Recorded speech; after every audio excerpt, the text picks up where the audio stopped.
జై శ్రీరామ్.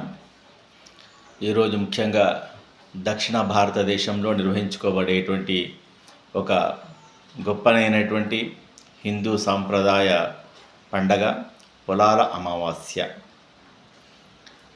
ఈ యొక్క పండగను సంతాన వృద్ధి కోసమని, సంతానం యొక్క అభివృద్ధి కోసమని, చక్కనైనటువంటి సంతానం కలగాలి అని ఈ యొక్క పండుగను నిర్వహించుకోవడం జరుగుతుంది. ఈ పండుగను వివిధ ప్రాంతాల లోపల వివిధ రకాలుగా పిలుస్తూ ఉంటారు. మన తెలంగాణ, ఆంధ్రప్రదేశ్, కర్ణాటక రాష్ట్రాల లోపల దీనిని పొలాల అమావాస్య అంటూ, ఉత్తర భారతదేశం లోపల శీతల్ షష్ఠి అని, శీతల్ సప్తమి అంటూ ఈ యొక్క పండగను నిర్వహిస్తూ ఉంటారు. ఈ పండగ యొక్క ముఖ్య ఉద్దేశము సంతానము చక్కగా ఉండాలి, అభివృద్ధి చెందాలి, ఎలాంటి అనారోగ్యాలు కలగకుండా ఆరోగ్యంగా ఉండాలి అన్నటువంటి ఒక ఉద్దేశంతో నిర్వహించబడేటువంటి పండగ ఈ యొక్క పొలాల అమావాస్య. ఈ పొలాల అమావాస్య రోజు ఉదయమే లేచి చక్కగా ఇల్లంతా కూడా శుభ్రం చేసుకొని దైవ మందిరం లోపల, పూజా మందిరం లోపల ఆ భగవంతుడి దేవుడి ముందర చక్కగా గోమయము, గోమూత్రంతో శుద్ధి చేసి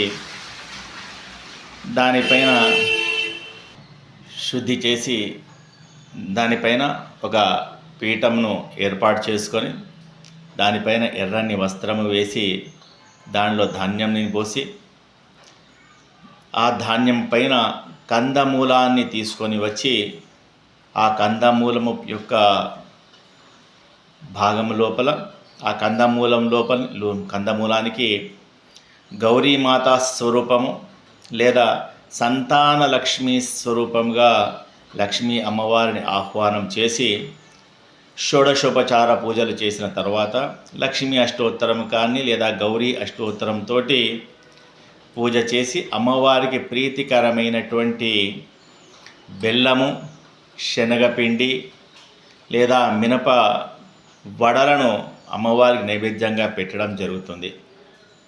తర్వాత అమ్మవారికి నివేదన చేసిన తర్వాత తన పిల్లలకందరికీ కూడా వాయినాన్ని కూడా ఇస్తారు ఈ యొక్క పండగ రోజు. అంతేకాకుండా ఈ పూజా కార్యక్రమము నిర్వహించే సమయంలోనే ఒక తోరాన్ని కూడా సిద్ధం చేసుకుంటారు. 9 లేదా 5 పోగులతో కూడుకున్నటువంటి కంకణాన్ని, తోరాన్ని సిద్ధం చేసుకొని రక్షగా తల్లి ధరిస్తుంది. అదేవిధంగా తన పిల్లలకందరికీ కూడా ధరింపచేస్తుంది ఆ తోరాన్ని, రక్షా కంకణము అని. ఇది అనాదిగా మన యొక్క హిందూ సాంప్రదాయంలో నిర్వహించబడుతూ ఉన్నటువంటి సంతాన లక్ష్మీ పూజ. ఈ యొక్క పూజా విధానం లోపల మనము లక్ష్మీ అమ్మవారిని ఆహ్వానం చేసి విధి విధానంగా పూజ చేస్తూ ఉన్నాము. కొన్ని ప్రాంతాల లోపల ఈ లక్ష్మీ అమ్మవారినే సంతాన అభివృద్ధి కోసమని పోలేరమ్మ, సంతానాన్ని ప్రసాదించేటువంటి తల్లిగా భావిస్తూ పోలేరమ్మను పూజిస్తూ ఉంటారు. పోలేరమ్మ అంటే ఊరి యొక్క పొలిమేరలో ఉండేటువంటి తల్లి, ఊరినందరినీ కూడా, ఊరిలో ఉన్నటువంటి వారందరినీ కూడా రక్షించేటువంటి తల్లి. ఆమెను పోలేరమ్మ అని చెప్పేసి అంటాం. సాధారణంగా పోలేరమ్మ ఆలయాలన్నీ కూడా ఊరి చివరిలో ఉన్నటువంటి పొలాలలో కానీ, ఊరి యొక్క చివరిలో ఆలయాలు ఉంటాయి కనుక పోలేరమ్మ. అదేవిధంగా కాలక్రమం లోపల అది పొలాల అమావాస్య అని చెప్పేసి రావడమే. అంటే ఈ యొక్క కార్యక్రమాన్ని, ఈ పూజా కార్యక్రమం మనము అమావాస్య రోజు నిర్వహించుకుంటున్నాము కనుక పొలాల అమావాస్య అమ్మ అని, పోలేరమ్మ అమావాస్య అని ఈ యొక్క పండుగకు ప్రాశస్త్యం. ఈ పోలేరమ్మ యొక్క పూజా కార్యక్రమం ఏదైతే ఉందో, అమ్మవారికి పోలేరమ్మను పూజించినట్లయితే సత్సంతానం కలుగుతుంది, సంతాన అభివృద్ధి కలుగుతుంది అని చెప్పేసి మన యొక్క మత విశ్వాసము. ఎందుకు అంటే దీనికి ఒక చరిత్ర తెలియజేస్తుంది. పురాణాల లోపల ఒక బ్రాహ్మణ స్త్రీకి వివాహం అయిన తరువాత ప్రతి సంవత్సరము కూడా సంతానం కలుగుతుంది. సంతానమైన తరువాత ఈ శ్రావణ అమావాస్య రోజు ఆ పుట్టినటువంటి సంతానం మరణిస్తుంది. ఇలా ప్రతి సంవత్సరము కూడా సంతానం కలగాలి, ఈ శ్రావణ అమావాస్య రోజు మరణించాలి. అలా మరణించినటువంటి ఆ పిల్లలను తీసుకొని వెళ్ళి ఊరి చివరలో ఊరి పొలిమేరలో ఉన్నటువంటి అమ్మవారి యొక్క ఆలయం చుట్టూ కూడా వారిని పాతిపెట్టాలి. ఇక చివరిగా ఒకరోజు ఆ బ్రాహ్మణ స్త్రీ ఆ తల్లి ముందర కూర్చొని ప్రార్థన చేస్తుంది.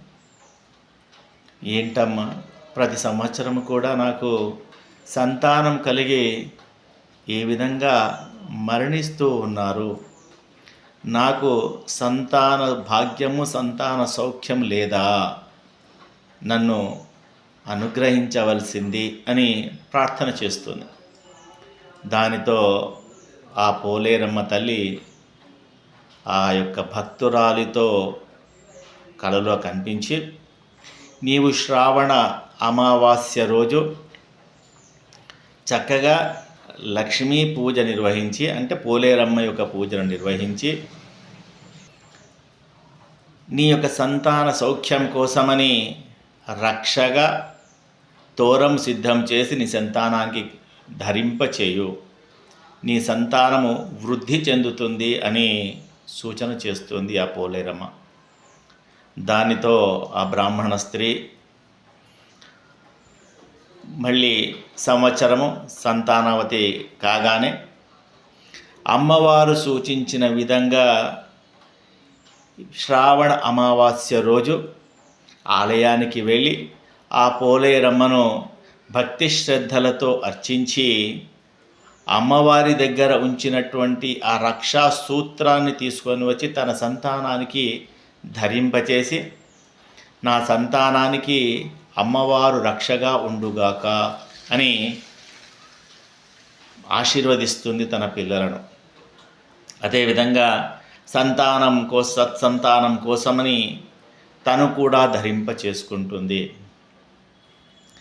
ఇది ఆనవాయితీగా ప్రతి సంవత్సరము కూడా ఆ బ్రాహ్మణ స్త్రీ నుంచి ఆ ఊరిలో వారందరూ కూడా, అదేవిధంగా మన యొక్క హిందూ సాంప్రదాయ పండగగా ఈ శ్రావణ అమావాస్య రోజు పోలేరమ్మ అమావాస్య అంటూ అమ్మవారి యొక్క సంతాన లక్ష్మి స్వరూపంగా ఉంటూ పూజిస్తూ తన సంతానానికి వృద్ధి కలగాలి అని ప్రార్థన చేస్తూ ఉంటారు.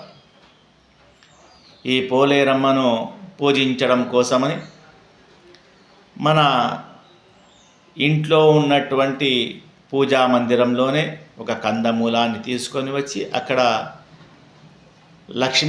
సంతాన లక్ష్మీ అమ్మవారి స్వరూపంగా భావిస్తూ అక్కడ అమ్మవారికి షోడశోపచారాలు చేసిన తర్వాత సంతాన లక్ష్మీ స్వరూపంగా అమ్మవారికి శనగపిండి మరియు బెల్లంతో సిద్ధం చేసినటువంటి నైవేద్యాన్ని ప్రసాదంగా సిద్ధం చేసి అమ్మవారికి నివేదన చేసి తన యొక్క సంతానానికి, తన పిల్లలకందరికీ కూడా వాయినం ఇస్తుంది తల్లి.